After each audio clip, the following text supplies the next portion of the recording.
खैरियत से होंगे। अल्लाह पाक आपको अपने हिफ्ज़ व ईमान में रखे और तमाम बीमारियों से महफूज रखे। तो चलते हैं आज के टॉपिक की तरफ, जो है इंसोम्निया के बारे में और स्लीपिंग पिल्स के बारे में। हमारे यहाँ देखा गया है कि बहुत कॉमनली प्रिस्क्राइब की जाती हैं स्लीपिंग पिल्स। तो सबसे पहले हम बात कर लेते हैं स्लीपिंग पिल्स क्या होता है। स्लीपिंग पिल्स बेंजोडाइज़ेपाइंस की क्लास से बिलोंग करती हैं और ये बेंजोडाइज़ेपाइंस ब्रेन के अंदर मौजूद गैबा रिसेप्टर्स पर वर्क करती हैं, जिसकी वजह से रिलैक्सेशन की फीलिंग आती है, इंसान काम होना शुरू हो जाता है और नींद आना भी शुरू हो जाती है। लेकिन इन स्लीपिंग पिल्स के साथ और बहुत से मसले हो जाते हैं। एक तो हमारे यहाँ डॉक्टर्स इसको बहुत ज़्यादा प्रिस्क्राइब करते हैं। कोई छोटा सा मसला भी हो गया, जैसे कान का दर्द या जिस्म में दर्द, तो वो और मेडिसिन के साथ स्लीपिंग पिल्स भी प्रिस्क्राइब कर देते हैं और ये हमारी फार्मेसीज पे भी इजीली अवेलेबल हो जाती हैं और पेशेंट इन्हें यूज़ करना शुरू कर देता है। क्योंकि ये फास्ट एक्टिंग ड्रग्स होती हैं तो पेशेंट को फ़ौरन सुकून मिलना स्टार्ट हो जाता है, लेकिन उस वक्त इंसान यही नहीं सोचता कि ये लॉन्ग टर्म में चलकर उसके लिए किस कदर नुकसानदेह होंगी। वो वक्ती सुकून हासिल करके खुश हो जाता है। तो इसलिए आज की वीडियो में हम इन स्लीपिंग पिल्स को डिस्कस करेंगे। सबसे पहले हम देखते हैं कि हम ये स्लीपिंग पिल्स कब कब इस्तेमाल कर सकते हैं।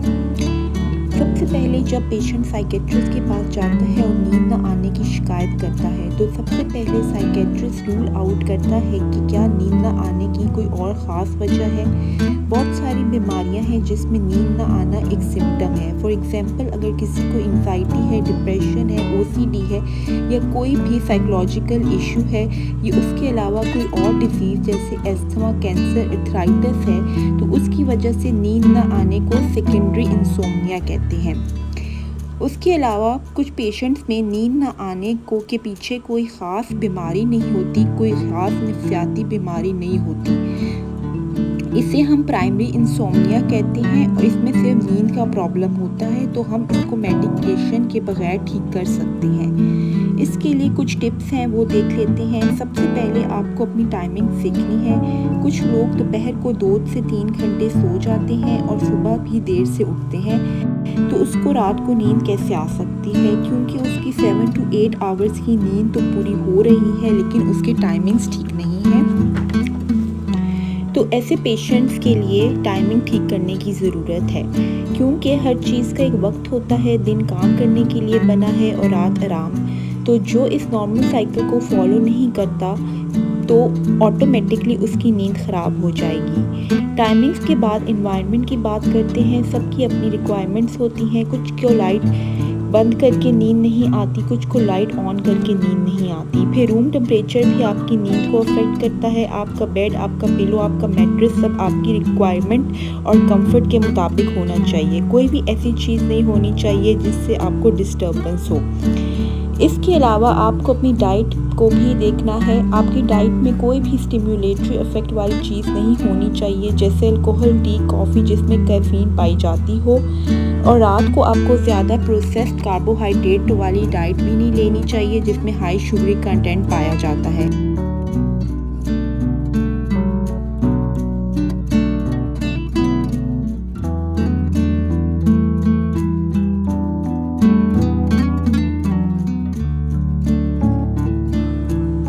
आपकी खाने की टाइमिंग्स भी मैटर करती हैं। आपको सोने से तकरीबन 2 घंटे पहले खाना खाना बंद कर देना चाहिए और सोने से पहले अगर लेना चाहें तो गर्म दूध ले सकते हैं या कैमोमाइल टी ले सकते हैं।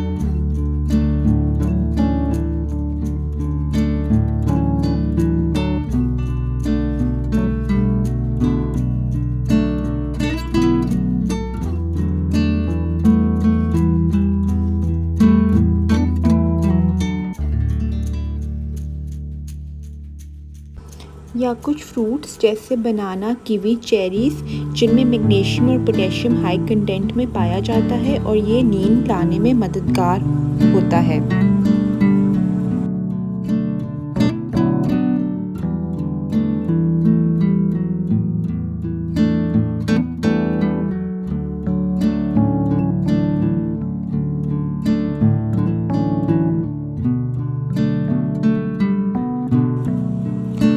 सोने से पहले हल्की फुल्की वर्जिश जिसमें वॉक शामिल हो अपनी रूटीन में इंक्लूड करें ताकि आपकी बॉडी और ब्रेन दोनों थोड़ा थक जाएं ताकि आप जल्द सो सकें। उसके अलावा आपने बेड पर सिर्फ तभी जाना है जब आपको नींद आए। अगर आप बेड पर जाएं और आपको 10 मिनट लेटने के बाद भी नींद नहीं आती तो उठ जाएं, कोई काम वगैरह कर लें। अपने माइंड को ट्रेन करें कि बेड सिर्फ सोने के लिए है। अगर इसके बावजूद भी आपको 2 वीक से ज़्यादा नींद नहीं आती तो फिर साइकोलॉजिस्ट के पास जाएं।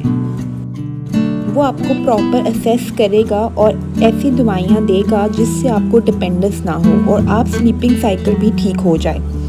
और अगर साइकेट्रिस्ट आपके अंदर कोई ज़हनी बीमारी डायग्नोस करता है जिसके लिए स्लीपिंग पिल्स का इस्तेमाल ज़रूरी है तो हम यहाँ पर इन स्लीपिंग पिल्स के साइड इफ़ेक्ट्स भी डिस्कस कर लेते हैं। अगर हम इन स्लीपिंग पिल्स को लंबा अरसा इस्तेमाल करते हैं तो हमें इनके एडिक्ट हो सकते हैं, यानी हमें इनकी आदत हो सकती है और फिर हम इनके बगैर सो नहीं पाएंगे।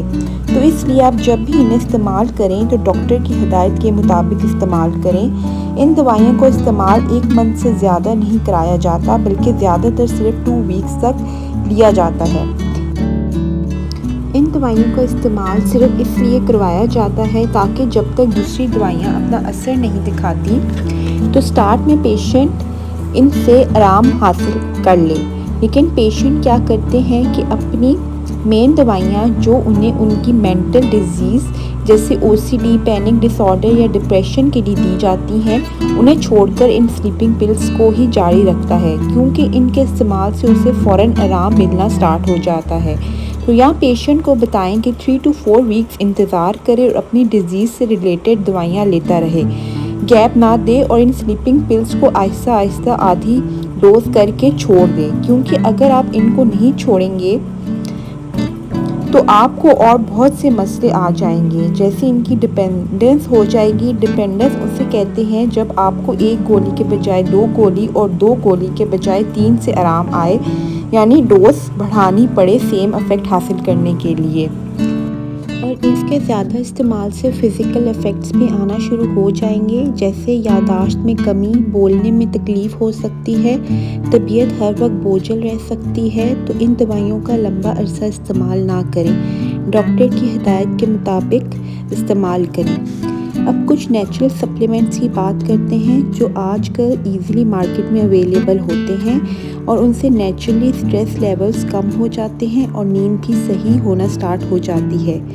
तो उनमें है magnesium, ashwagandha, valerian root, melatonin, 5-HTP।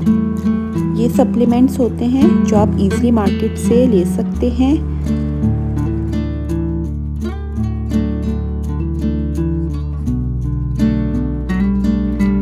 आज का टॉपिक इंसोम्निया और स्लीपिंग पिल्स के यूज़ के ऊपर। उम्मीद करती हूँ आपको आज का टॉपिक पसंद आया होगा। पसंद आया है तो लाइक कीजिएगा, कमेंट कीजिएगा, शेयर कीजिएगा और मेरे चैनल को सब्सक्राइब कीजिएगा। Thank you so much. तो मिलते हैं नेक्स्ट वीडियो में। Take care. अल्लाह हाफिज़।